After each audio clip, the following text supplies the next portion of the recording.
আসসালামু আলাইকুম বন্ধুরা, আমি কিছু কলমি শাক আনছিলাম। তার ডাটাগুলো আমি এইভাবে পানির মধ্যে টবের মধ্যে মানে বোতল কেটে রাখছি, দেখা যাক কি হয়। আর কলমি শাক মূলত পানিতেই হয়, আমি জানি যে ভালোই হবে। এই একটা করেছি আর একটা।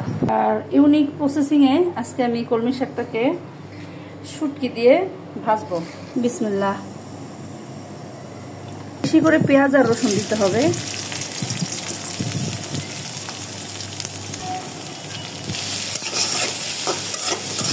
দিয়ে দিচ্ছি লবণ।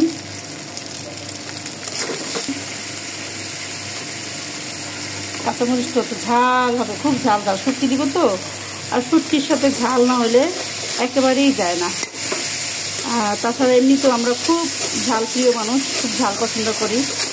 বিশেষ করে আমরা মা মেয়ে প্রচুর ঝাল খাই।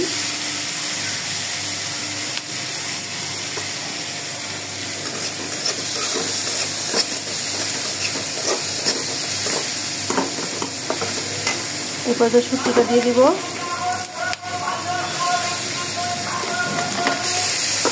আসলে নতুন ইউটিউবার তো, নতুন ভিডিও বানাচ্ছি, এই জন্য একটু এদিক সেদিক হয়ে যায়।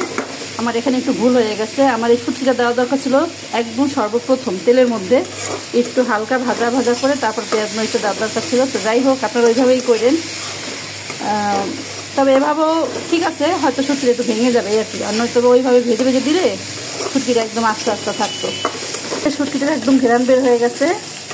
যদিও এটা যদি আগে করতাম তাহলে অনেক আগেই হয়ে যেত। এই পর্যায়ে আমি শাকটা দিয়ে দিব। বিসমিল্লাহ।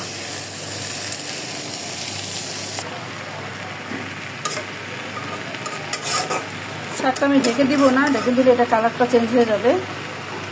বেশি আমার শাকটা প্রায় হয়ে গেছে, আর দিয়ে এখন পরে আমি নামাই নিব, কারণ বেশি সিদ্ধ করবো না।